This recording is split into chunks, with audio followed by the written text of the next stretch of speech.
Welcome to the Write the Damn Book Already podcast. My name is Elizabeth Lyons. I'm a 6-time author, and I help people write and publish powerful, thought-provoking nonfiction and memoir without any more overthinking, second-guessing, or overwhelm than absolutely necessary. Because let's face it, some overthinking, second-guessing, and overwhelm is going to come with the territory if you're anything like me. I believe that story and shared perspective is one of the most potent ways we connect with one another, and that your story, perspective, and insights are destined to become someone else's favorite resource. For more book writing, publishing, and how the heck do I move through this glitch tips and solutions, and plenty of free and low-cost resources, visit publishaprofitablebook.com.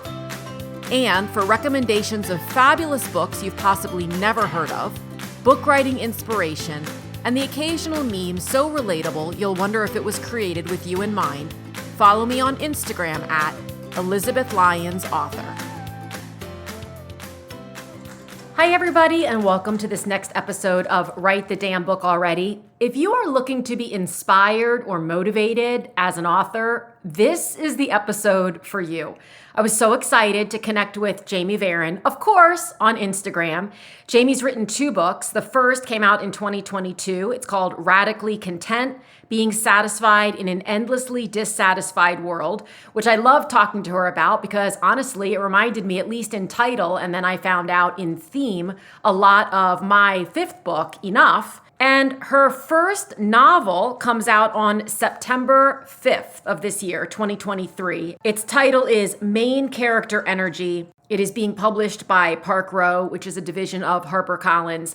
And I loved this conversation because she touched on so many things that I know that we as aspiring authors, whether we're writing nonfiction or fiction, get stuck on. Especially fiction. And this was the timing was perfect because I'm working on my first novel. And as you'll hear at the very beginning, Jamie talks about novel zero, which is a concept it's like I've heard of it, but I've never heard it referred to in this way. And I think you're really going to like it. Before we jump in, I just wanted to do a quick shout out for my 25 Days of Bold Moves challenge. This is a free challenge for authors and wannabe authors, aspiring authors, that gives you an opportunity to see what you're really capable of. It provides you with access to my 25 top tips to finish your book, boost book sales, and increase your reach as an author. And again, it's free. You can sign up and get bold move number 1 by going to publishaprofitablebook.com/be bold, all one word. That's publishaprofitablebook.com/be bold. And I will also link it in the show notes below. All right, let's get on with this amazing interview with Jamie Varon. I am intrigued because last year you released Nonfiction, right? Mm-hmm. And so that one, Radically Content, which I want to talk to you about it because the title's Radically Content, Being Satisfied in an Endlessly Dissatisfied World. And it made me think a little bit, we're not going to talk about my book, but my 4th book is titled Enough, and it's similar. So I'm curious what made you want to write that? I mean, I feel that you always write, I feel like with nonfiction, you usually write the thing that's just been your pain point and wound your whole life. You're like, please, can I help someone else with this? Like, I need to get this off my chest. And that had been my thing for so long. It's always better somewhere else. The grass is greener. All of this just that type of messaging that, okay, one day it'll be good. One day I'll figure it out, and never really feeling like anything I had done was enough. And then feeling like if I ever think that I'm enough, I won't be motivated anymore. And I was just like, I had this whole, back in like 2017, 2018, I had this whole thing with myself where I was like, you got to stop everything and take a lifetime out for a little bit and like figure out how to be happy, because it just got to the point I was in my 30s, my early 30s. And it was like, you're just never going to get there. Like, you're not going to get there. And all this stuff you're doing, all the things that you think are going to one day bring the happiness, it's not going to happen. So, I just had that like real tough love moment with myself. And from there, I didn't realize that I was like formulating a philosophy in a sense. And so because of that, I all of a sudden, when I was approached to write a book, I was like, you know what? I actually have a whole thing for this. Like, I'm ready for this. And it was so interesting because it's not the book proposal that I wrote when I was with an agent. It was, that book proposal was something else. I sometimes have this hard time with, I have to really access my genius and what is unique about me and my voice, as opposed to, because I for like, ever since 2009, I've been a graphic designer, creative consultant, marketer. Like, I know what sells, which is actually like, it's a good thing, but it's also kind of a curse, because your brain can sometimes go, oh, that's such a great idea, when really it's just something that you think the market wants from you instead of what you truly want to say. Right. And so it's always a challenge for me to access that part of me, because it feels scary, right? Because I'm like, oh, I have to put myself out there. So when the publisher that ended up doing Radically Content approached me, I was like, I guess I just have this totally fresh idea that I'll write from scratch. And that's where Radically Content came from. And they were just such a gift of a publisher at the time, because they were very, whatever you want to write, we'll publish it. Whatever you want it called, we'll call it. Whatever you want to do, we're here for you. I know that does not happen at all. So I was very blessed in that moment to be able to write what I truly wanted to write.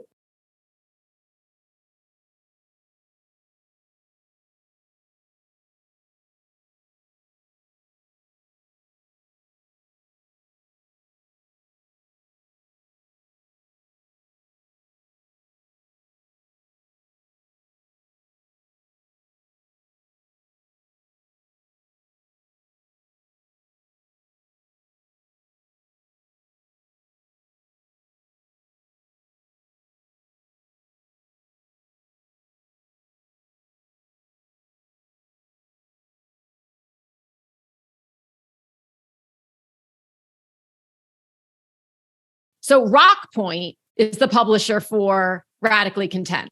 Yes. So are they traditional? They're traditional. They're kind of in a weird place, because they are part of Quarto, and Quarto they're not independent, certainly, but they're not one of the big five. So they have like distribution and the resources, but they do more. Quarto in general does more like designy books and journals and things like that. And so they really did something totally different with me. The editorial director of Rock Point was just like, we want to do something different and let you tell us how you want this book.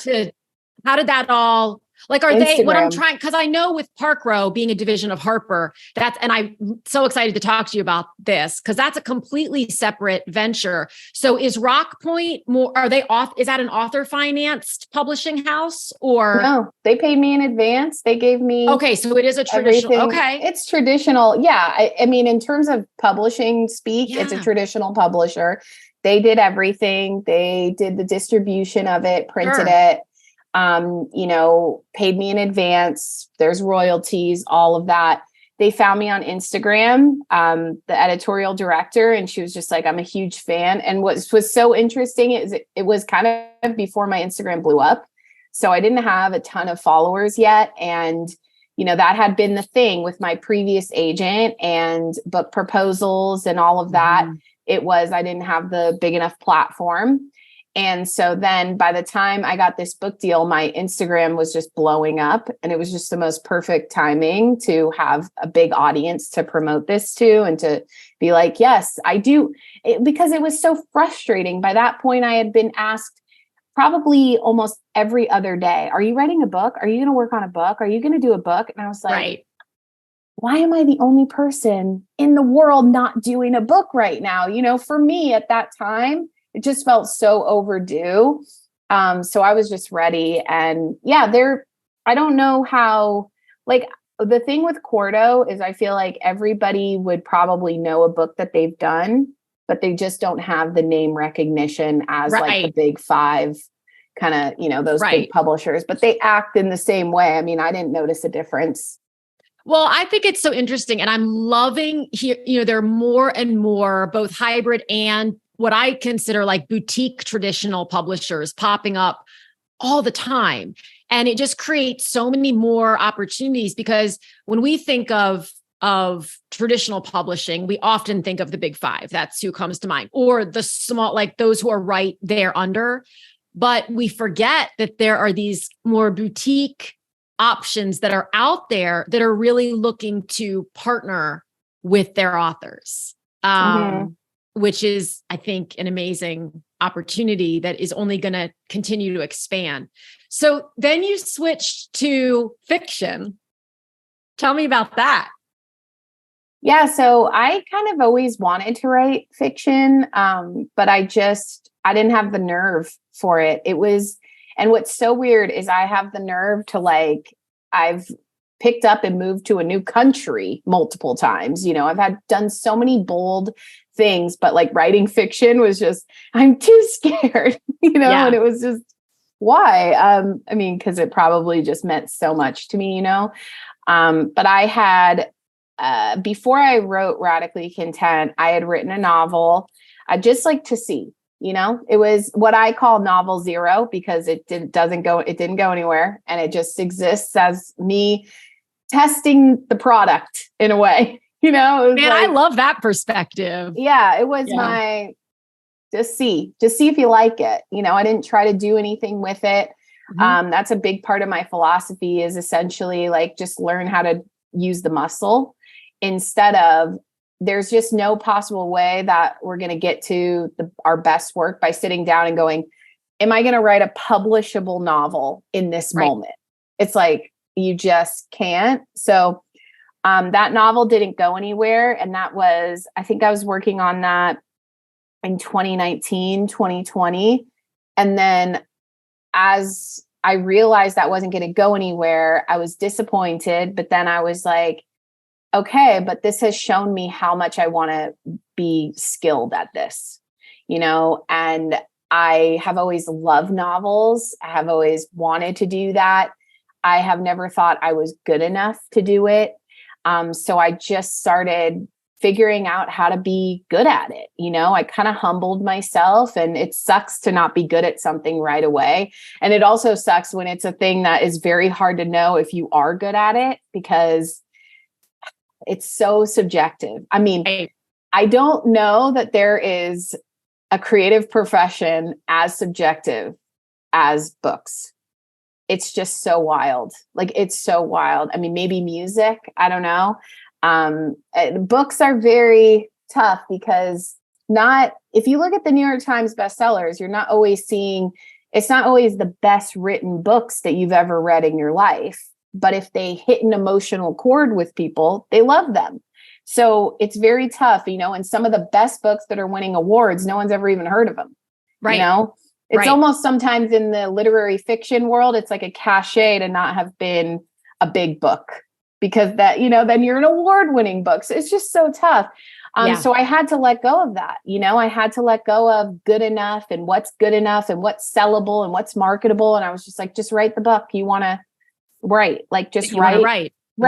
Like, just, and write the book that you want to read, that you've always wanted to read. Yeah. And so that's what I sat down and I did. And I ended up hiring a book coach, just to kind of like, I'm just such a feedback person. Writing is tough for me because it is such a solitary venture, but coming from a design background, graphic design, feedback is so important. Like, I'll just send a logo to a client and be like, all right, let's work on it.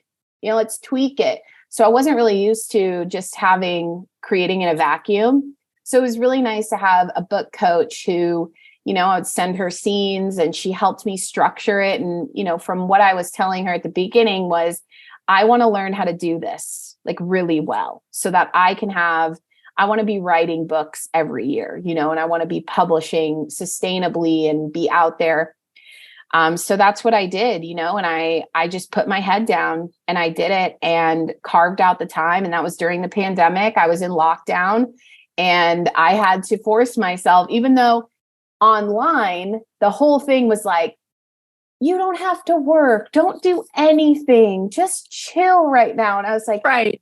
That might be good for you, but I can't chill. Like, I'm not going to be able to chill for that long, before my brain starts. It was a little longer than we anticipated it would be. It was a lot Chilling longer. sounded awesome for 2 weeks. And then it was. Yeah. Once it passed the 2-week mark and, we were hearing like Canada is in lockdown until January 2021. I was like, oh no, oh, I got to get something to do. Yeah. I have to do something. I mean, I was doing other things, but I just felt like if I have this time, I need to use it effectively. And I wrote that book in an hour a day, and I love that so much. Yeah. I mean, it wasn't like I had this 8-hour day to write. In fact, if I had an 8-hour day to write at that time, because I was still getting the muscle building, I was still getting the habit going, I would have gone crazy, actually gone crazy, because it's too much time. So I gave myself an hour in the morning and then I would do my one scene. And then I was like, okay, enough for the day. And then as I started doing it more, as I started building up the pages, I started to recognize how much the rest of the day was so important to the writing, because then you have to get out and you have to get ideas and you have to it has to marinate and you have to think about what's coming next. And it makes it a lot more real to me because I'm not an outliner, like I'm at least not yet.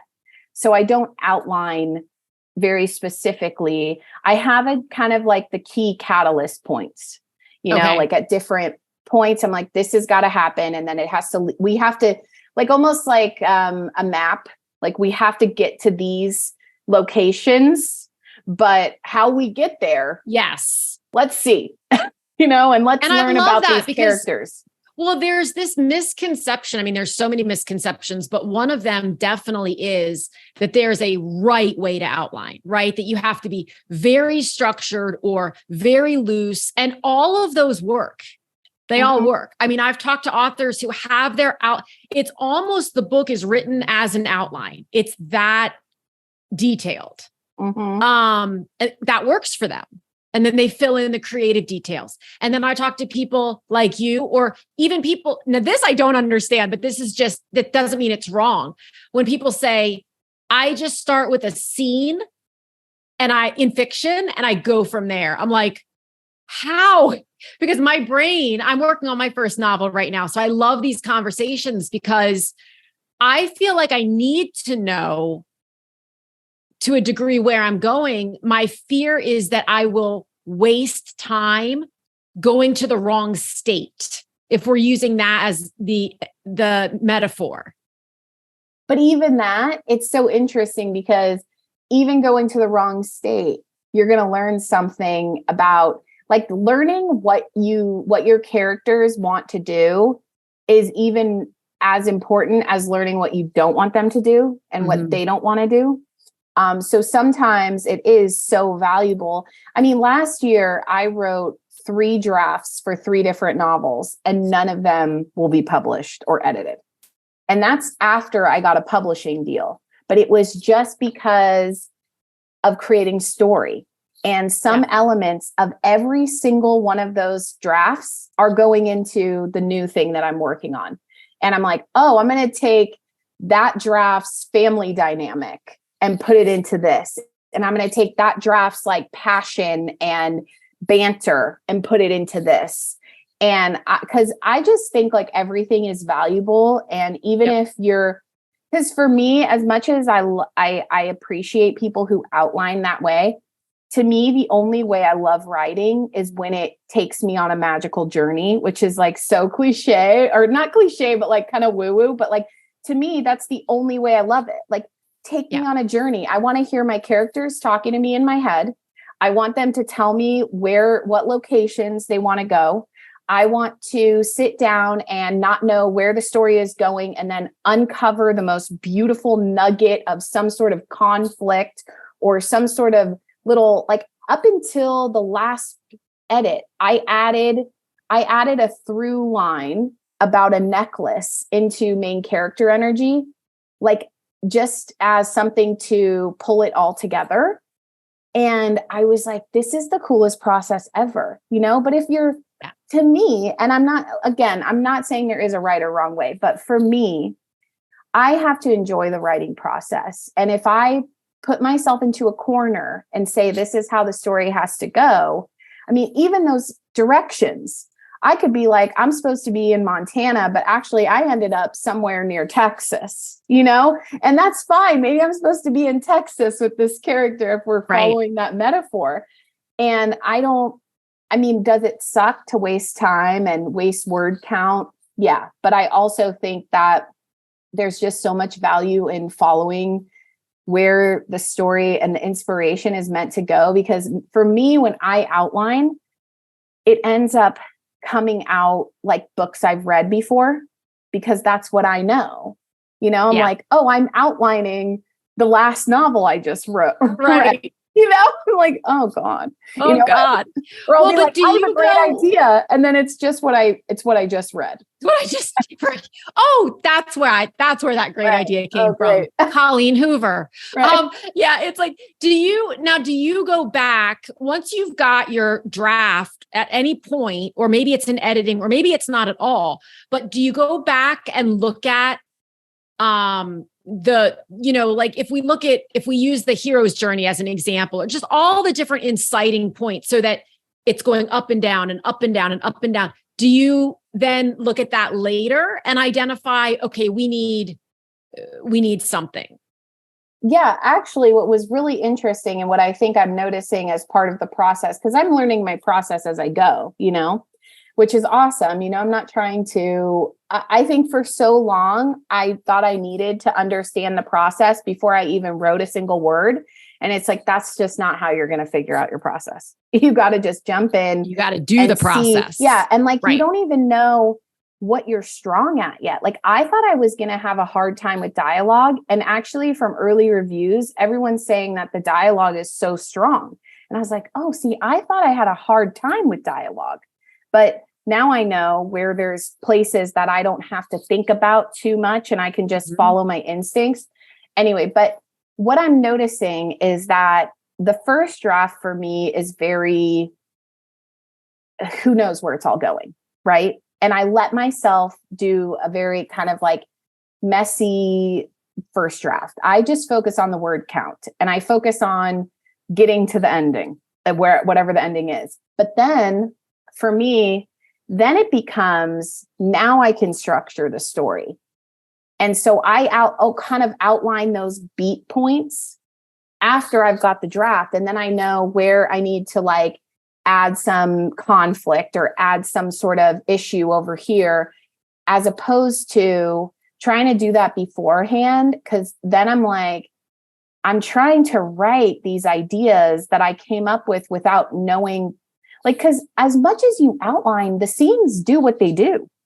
Right. They go where they go. Right. You're writing you can't write that effectively that you've already written the book, you can't do an outline that effectively, to me, because still the dialogue's going to take you in different places and the characters are going to interact in ways that for me has always been very surprising. I mean, there's been things where I think that a sibling relationship is going to be one way in my mind. And then as they start talking in the text, they're completely different.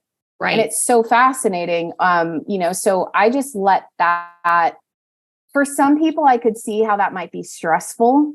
And I allow it that everybody's going to have their own thing. I especially think for fantasy or world building, the outline is, because there's so much plot and there's so much, it's different. Whereas with me, I write more true to life fiction. So, and it's very character driven. I get an idea as a character arc. more so than a plot. I get an idea as like, what's this character's journey gonna be? And then I'm like, oh, so what's the plot? I do the same. I do the same. Yeah. And I think it's so interesting because there's so many differences and so many similarities between nonfiction and fiction when you're writing them. So one of the things that I talk a lot about is the idea of skeleton. I call it skeletoning, and it sounds like what you're saying. So and it can work well in nonfiction. In my experience, people do better. Not everyone, but having a more solid idea of like, because those are topic based. So what am I going to talk about in this book? What are the things that it's not a journey that has where you can make things up. You either have the material that you want to talk about or you don't. But even with nonfiction, to skeleton a chapter, to start at the highest possible level and just put in a few bones and then start filling in from there. But with fiction, that works especially well, it seems, for a lot of people, myself included, where it's like there are layers. So you write the most basic, this is what I'm doing. I write the most basic scene, and then I go back in and I fill in the layers and the detail and the nuances. And what does this sentence speak to? And does it have a place? And does the scene have a place? And to your point, sometimes you find out later, doesn't have a place. But you can, I remember talking to Neely Alexander about her book, Love Buzz, which was her debut novel, also with Harper Perennial.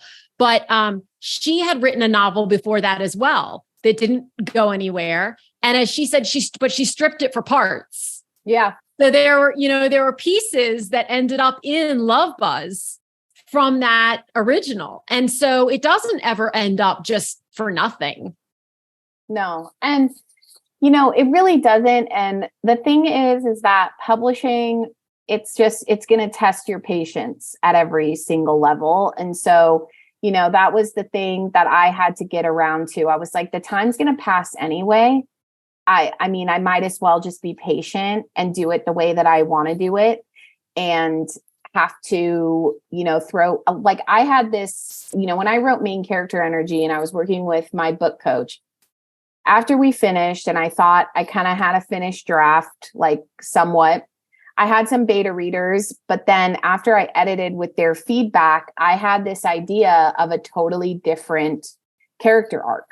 I was like, this is a stronger character arc. And I had to go through and strip it of all and change through a whole, it's like 90,000 words at that point. Yep. Of changing the character arc, but it's like, you have to do it. Like, especially now that I'm in, I'm now about to publish this book. This book is about to come out. It's so important to make sure it's the book you wanted to write, because you have to feel so convicted with it, and you have to feel proud of it, and you have to know that you did the best job that you could possibly do, because it's going to test you. It's publishing a book is hard for so many reasons, but one of them, especially in 2023, is having to watch everybody else's things happening, and it's impossible not to compare, and who got their second book deal, and who got this, and who got this, and it's tough. So you really just have to be like, I did my lane. I did what I wanted to do. And, for that reason, I feel like I look back and I'm really glad that I did it the way that I did it. And if that means that it's going to require some extra time, then it's just going to have to require that time. Because I really have to get it out. I think for me though, I can write a draft fast because I'm not caught up in like that it has to be perfect. I also know now how amazing editing is. Like, it's truly the gift that keeps on giving. It's so good. I don't think like people know until they've been edited. It seems so scary, but it's the best thing ever, because when you could not agree more. Oh my God, you have no objectivity. When you read your own words, you're like, does this sentence even work? Like, I don't Right. even know what anything means in this book. Like at this point, I've read that book, like I've read Main Character Energy, I think probably 20 or 30 times. Like, At least. I was going to say least. more like 200 times, but I think what's so important to remember about editing, because especially if you've never done it before, also you've really got to have a great editor who is your partner, right? Because unfortunately, people do have experiences with editors, specifically it happens at traditional houses as well, but where they feel almost torn down. Because the editor's approach just isn't to balance the negative, not negative feedback, but the constructive feedback with positive feedback. Like, I love this line, or you did a really good job of explaining this scene. And so the author can sometimes just feel like, oh my God, I suck, right? But the thing is, a great editor they see what you don't see. And your goal is the same. It's truly a partnership. Like, make this book the best it can be. It's not about telling you, I'm right. I'm your editor, so I'm right and you're wrong. That's not what it is. No, it's really not. But I agree. I think sometimes, well, the thing is though, and I have a friend who's an editor, and her and I are absolutely, it's hilarious. The brand is so strong. I'm the writer brand and she's the editor brand. And she's a lot more just like, not emotional, just facts and figures, and I'm like, just every day I have a new emotion that I'm exploring, but because of that, I feel like it really helps to know that editors have a totally different brain. Like, they work differently. They don't have the same creative, they're not putting themselves out there the same way that authors are. So sometimes, I don't feel like my editor gave me a ton of like positive feedback, but I just knew she loved the book because she bought it. Right. So it's like, I'm already there. I feel like there was like points in there, but a lot of them were just how to make it better, and I took that, I guess, because I now see that someone who's willing to tell you the truth, that's kind of a more beautiful act of love than someone that's just going to tell you what you want to hear. And so I took it as, what you're saying, like, we both have the same goal. She's not trying to hurt my feelings or anything. She's just seeing things that I truly cannot see. Like, it's impossible to see. And, then it's like, it's even more humbling and even more beautiful, because then it goes to a copy editor and they see things that both of us didn't see. Correct. And then it goes to one more person. And then she's sending like a list of things that we need to reconcile this. We need to make sure that page 10 matches up with page 250. And if you mention things, and it's just, you're like, this is amazing. Like, it cures my perfectionism, I think. And I love that. I love that I don't need it to be perfect, because someone else is going to go in there and tell me what needs to be done and how to make it even stronger. And it's interesting because I wear both hats. So I'm an author and I'm also an editor, and I've been an editor for longer than an author. But what I tell people when I work on books, I read books from two different perspectives as an editor. So I read it as an editor, but I also read it as a reader, which is why I don't edit books that I wouldn't read. So it's like, and when people will say, well, what kind of book would that? Anything on crypto, NFTs, or like, that's not my jam, right? So when you're reading it, I can wear the same hat for some things. And sometimes I have to remember which hat I'm wearing. Like, to your point, copy editing is very different from developmental editing. One is rules-based in many. Copy editing is very much rules-based. It's also like, is this the best way to say this sentence? Is there another way that we could do this that's more in line with the voice? And then, is the comma in the right place? That's complete. I mean, we've got copy line editing, but developmental editing is like looking at it from the 30,000 foot level. And, oh my God, are you sharing something in chapter 1 that maybe we should hold for chapter 5? Or are you waiting too long to introduce this character or this incident or this whatever? Like it's such a creative endeavor, I guess. I love it. I am amazed at the editor brain. I think it's incredible because to hold an entire story in your head at once is so hard. And it really is like being able to see and know how someone's going to read it, because that's, as a writer, really hard. Like something that you just said of when to hold back on something, or, but at the same time, you don't know, because if you hold back, maybe they're not going to get invested. So you don't know how much to reveal or how little to reveal. And it's things like that where you're like, oh, I don't have to figure this out on my own. And right. I mean, that is the kind of like privilege of now being in the position to publish. But I remember what it felt like before being professionally edited. And all those questions were really hard to figure out. Like, even just like in main character energy, for example, there's a lot of elements going on because it's not, it's not a romance novel. It's a women's fiction, which, I mean, if people know, eventually, if you don't know, you will know that genre is massive in publishing. You think it's not, but there's certain things that a romance has to include, and romance readers are very particular. So you don't really want to be called a romance unless you're going to do that. Whereas women's fiction, it deals with a lot more different issues outside of romance. But mine does have a romance in it, and it has my character's character arc, and it has family complications and dynamics. And for me, what helped so much in the editing was, while I was writing it, I knew I wanted all of this, but I didn't know the balance. Like if it's a, kind of a pie chart, it's like, how much is it 30% romance and then 20% family and then 60, like how many, what's the ratio here? And sometimes you get it right. Like I got a Kirkus review that was like, I wish it had more family dynamics rather than the romance. And then there's some people that are like, I loved the romance. And so again, it's so subjective.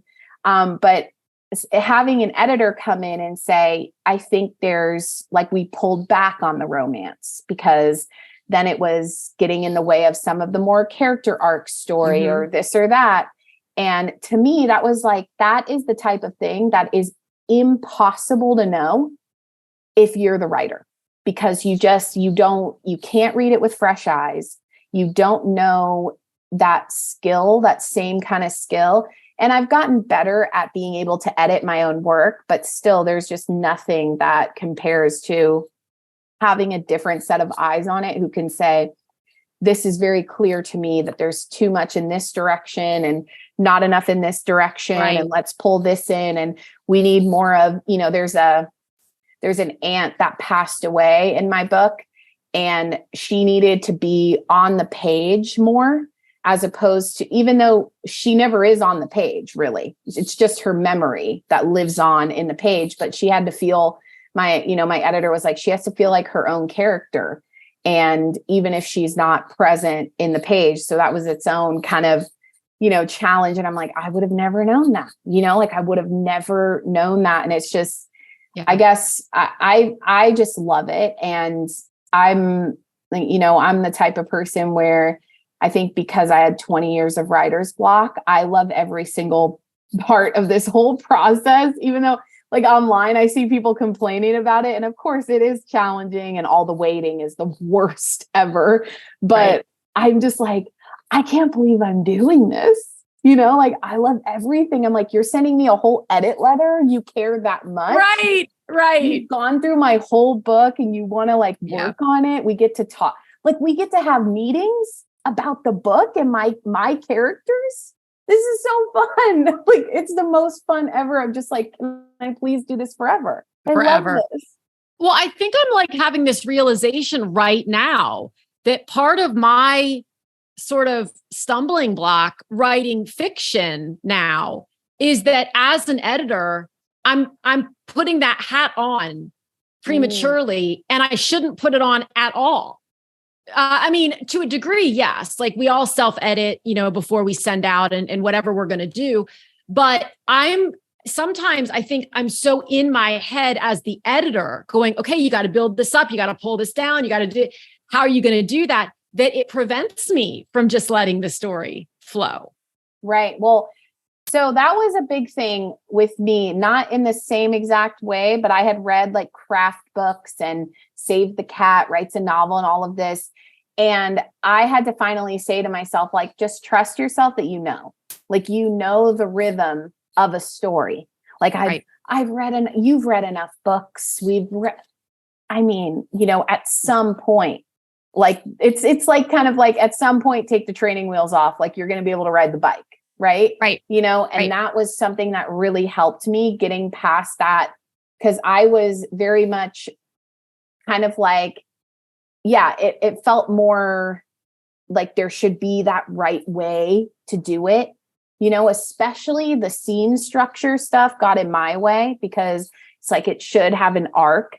And I was like, just trust that, it's got to have an arc, like just trust. I mean, even in my writing, like even in my little posts on Instagram, they have an arc. I know the rhythm of a story, and you have it in your body, when it's lifting and when it's dropping, all of that. And I think that was massive for me because I did have that in my head of like, oh my God, you got to hit this beat. And then there's Save the Cat. And then there's Hero's Journey. And then there's this. Are we in the fun and games? Are we in this? Where are we? Exactly. And it's just like, know what you're doing. Are we petting the dog? Are we in the second cave? Are we, where is the second cave? Is it in Montana? Do we have to go to Texas? Oh my God, I'm in Nebraska. Like seriously. No, like seriously but that really helped me because I was like, Jamie, you've read enough books. You've done enough. Like, and not only because craft books are so important, but I always I don't overdo it on the craft books because they'll start to get so convoluted and like in your own head. They're beautiful, but I let craft books come to me when I need them. Well, I think you said it very well. At some point, it's like one of my clients said in her book that's soon to come out, like just because you watch tennis videos all day doesn't make you a tennis player. You've got to get on the court and start hitting the ball. Yeah. So to use your analogy or your metaphor with the training wheels, same thing. You can read the books. You can think I need another video. I need another course. I need another this.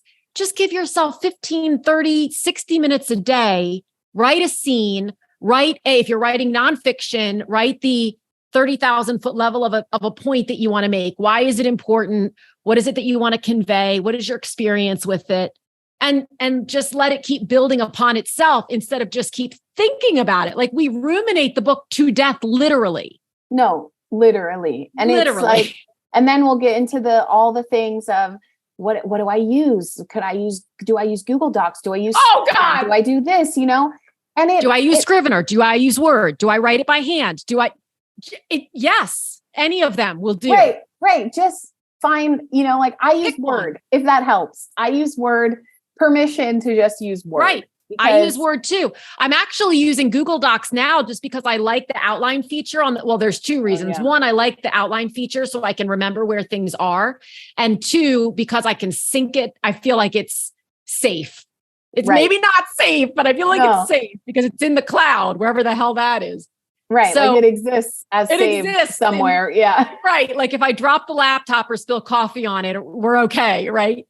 But I've written in Word for 20 plus years. Yeah. I mean, like the standard in publishing is you're going to have to use Word because everybody uses Word. Right. And Scrivener for me, I spent more time trying to organize it that I just said, I'm out, and when it came to re-outlining my book, it was Post-its on the wall. I just went simple, I'm for pointing me. to my wall for anyone listening because I've got all the index cards taped to the wall. I need to see it, I need to see the story. I'm sure I'll do that with my next book. And I think after years and years and years of just learning how to trust my creativity, it really helped when I got to that point.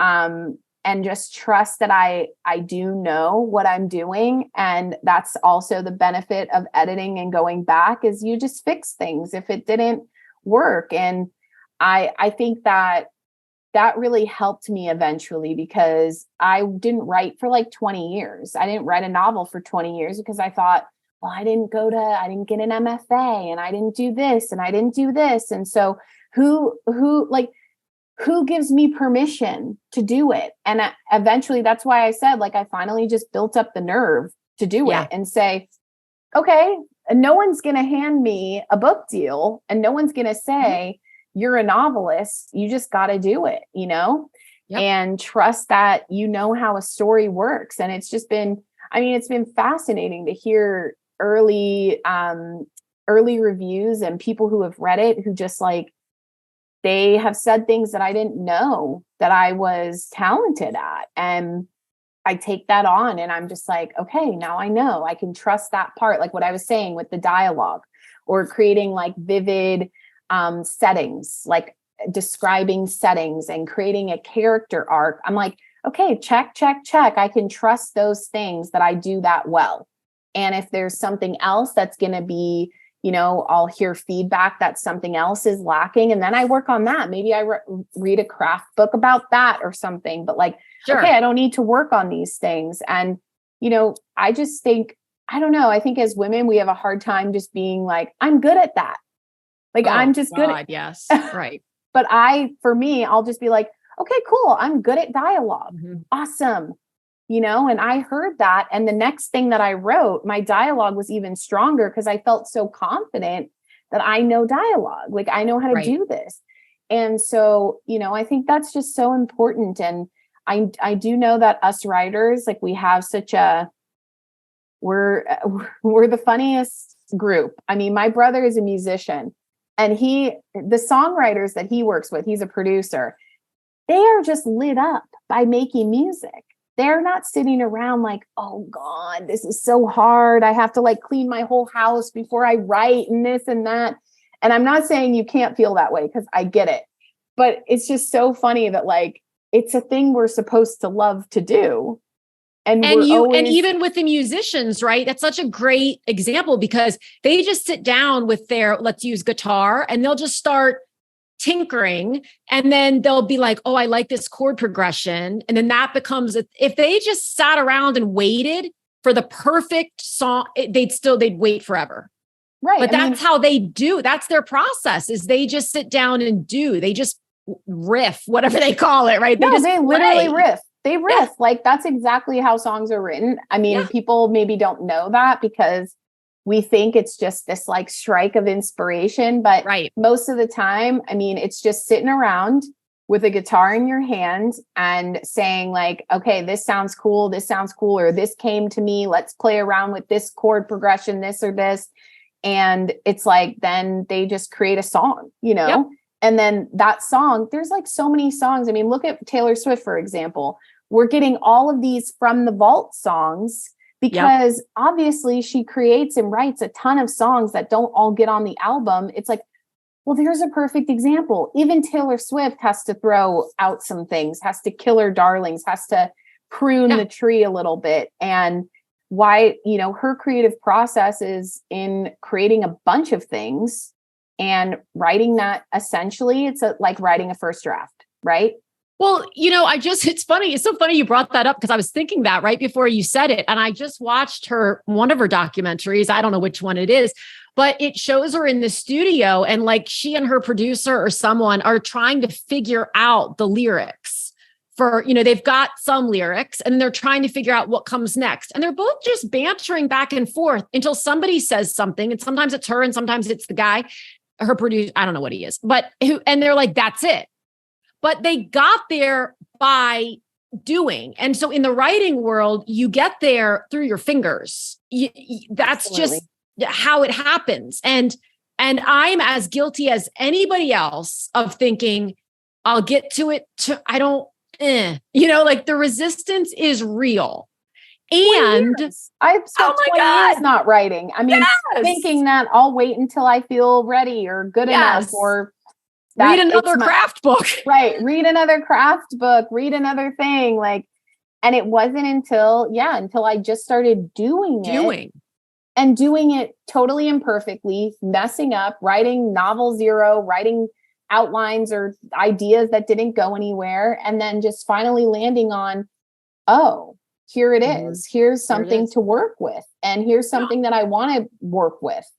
It's like my friend Jessica Fine says, whose book comes out next year, with, I think, Hachette. I hope I'm not misquoting that, but Quickly and Poorly, and that she answered that. I said her book is, it was difficult to write in many ways. And at many times it's memoir. And I said, how did you compel yourself? Who wants to sit down and write about things that are heavy and hard and sad? And she said, Quickly and Poorly. That's how I did it. And it's become a mantra around my writing community. People have it stuck with a Post-it note to their laptop, Quickly and Poorly, because you can edit, you can hone something. You just got to get it out first. Yeah, that was such a massive shift for me. There is nothing to work with until you have something to work with. Like, to work with. That never occurred to me for 20 years. I know. Why wasn't anyone telling me this? Or like, it never occurred to me that your first draft can be bad. Like, that's new. I feel like kind of new writing advice, because, we used to have I remember I read Stephen King's On Writing, like the first 20 pages, and it was not the time to read that book. And I just felt so crappy about myself, because he was like, the only thing that you can ever do is just write. And I was like, but I'm not good enough. You're Stephen King. Exactly. Worst advice I've ever heard. Exactly. There's got to be something to it. Every first draft is garbage. I will say it until I'm dead. Every first draft by every author, #1 best-selling for years. Every first draft is garbage. Yeah. But when I put my editor hat on and people talk to me from that perspective, I'm like, I can't edit what's in your head. I'm not a mind reader. I don't have that skill. So if you can't get it on the page, I can't do. Yeah. Right. And so you've probably experienced this, but I'm asking, but once you sit down and actually start writing, it's like, that's what gives you the momentum. We can sit and think about character arc and scene and where are they going and where have they been and what do they think and how do they feel all day, but we don't really figure it out until we're writing it. Yep. I mean, it absolutely. It's so counterintuitive. I think to how our brains work, of this, like, why, but I'm not good enough yet. Right. And you think there's no possible way that just writing something bad is going to make me feel good. And it's like, but it does. Yes. It actually does. That first 1,500 words of total garbage is like the best feeling ever. Yes. Like, I'm amazing. Like, I did it. I wrote the words. Like, I have a real scene, and it really does feel so good. I mean, it just does. I didn't believe it myself until I started doing it. And then all of a sudden I was like, wait, this is it. This is what I didn't. This is it. This is what I've been resisting all this time. Like, I could have done this 20 years ago. And Yeah, I know. Right. I mean, I don't like to think about that too. No, I don't either. I shouldn't have even said it. No, but, it's fine. It's fine. What have I been waiting for? Right. No, like, this isn't, it's not as, the bark is so much louder than the bite. I mean, I don't love that analogy, but it's not nearly as scary as we make it out to be. It's really not. And I mean, also just giving yourself permission. This is something I was just talking to someone about, who wants to write a book. I was just like, you want to write a book because, well, specifically any art, but you want to write a book, if we're talking specific, because of how many books you've loved so much. But the problem is that, like, when you first are getting started, your writing is not at that level of your own taste, and it's the worst. But also, the thing that people really don't get, like, we understand, this is something I talk about so much because I'm like, we got to understand this. we understand practice when it comes to like playing soccer or playing the violin. Like we know just putting in the time will get better. But with writing, for some reason, we're like, nope, today I am the best I'll ever be. And if I'm not good enough today, then I'm never going to be good enough. And it's like, I can tell you that today I am like so much better of a writer than I used to be. And I can't wait to get even better. Like, look at people's books that you love. Like, look at the difference between you can see the progression. Book. You can see the progression, you know, unless I will say there are some authors that tend to, they tend to maybe stick to the template a little too much that we don't, but we do see the progression. I mean, Taylor Jenkins Reid is a perfect example. I think I might have a ESP. I think I might have ESP. We're thinking we are on people. I was literally just thinking about her because I read Seven Husbands of Evelyn Hugo, which is magnificent. And where you start to see someone's growth, I think, is in the details, right? It's like in their ability to craft a scene and a narrative and a character. Oh my God. I mean, right. Like and as you do it, when you start to write, you start to understand the skill level involved for a book like Seven Husbands of Evelyn Hugo, like the restraint required to not reveal what's happening, but also to tease it. And then for that surprise or, you know, but then you look at like her first 3 books, they were really good, but they weren't even close to what happened when she did Daisy Jones and then Seven Husbands. And I mean, I didn't see enough people talking about Carrie Soto, but that was honestly one of my favorite books that I've read all year was Carrie Soto is Back.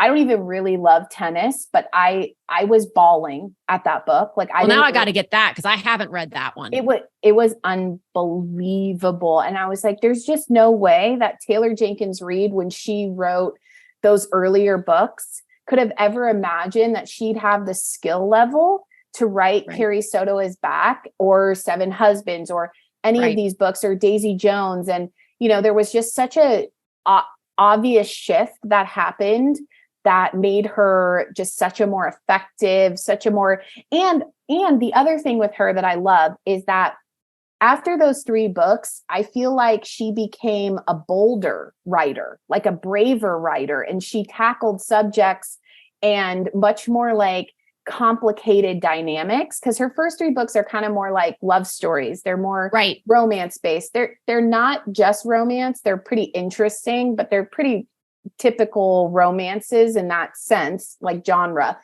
But then she just got so interesting in the way that she approached story. And I feel like as I come into myself, I can tell that my ideas get elevated the more that I believe in my ability to pull them off. You know?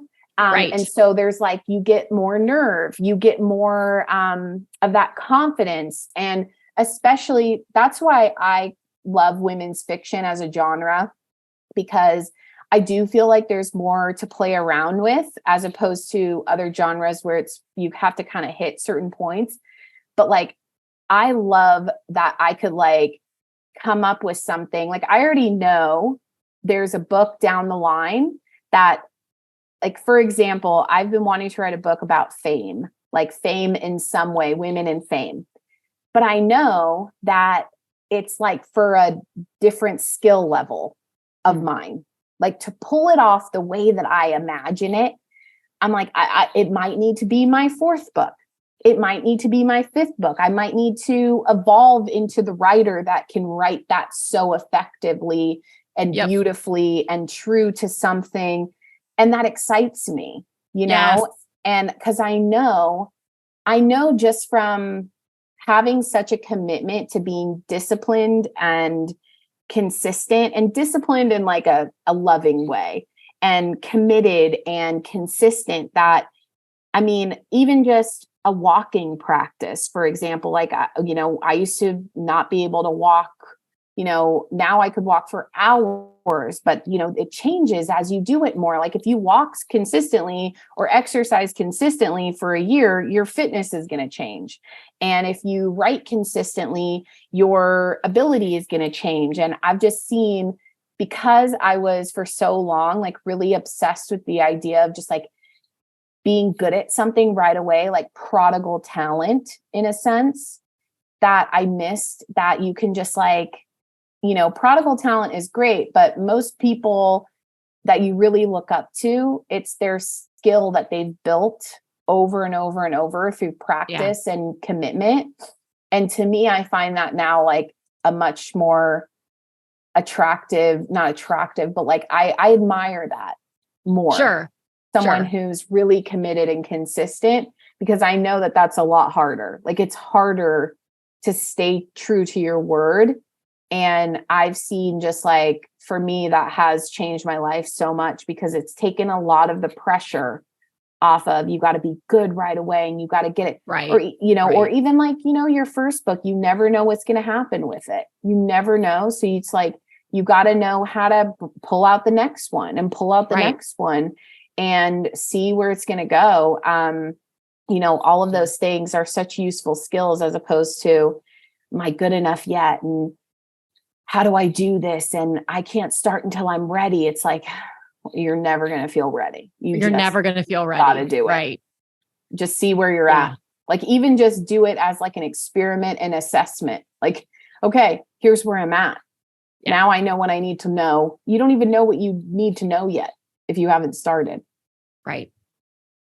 I could talk to you forever. I know. But September 5th, book comes out. Main character energy. So excited. I cannot wait to get a copy. I'll put all the links below in the show notes for everybody, to your social media, to the book, of course. And if I release this before it comes out, then I'll add it later. But thank you so much. Thank you. Thank you so much for tuning in. If you enjoyed this episode, this is your friendly reminder to follow or subscribe, leave a quick review, and share it with someone you know has a great story or message, but isn't sure what to do next. Also, remember to check out publishaprofitablebook.com for book writing resources and tips, and to see all the ways we can work together to get your book out into the world. Again, thanks so much for listening, and I'll talk with you again soon.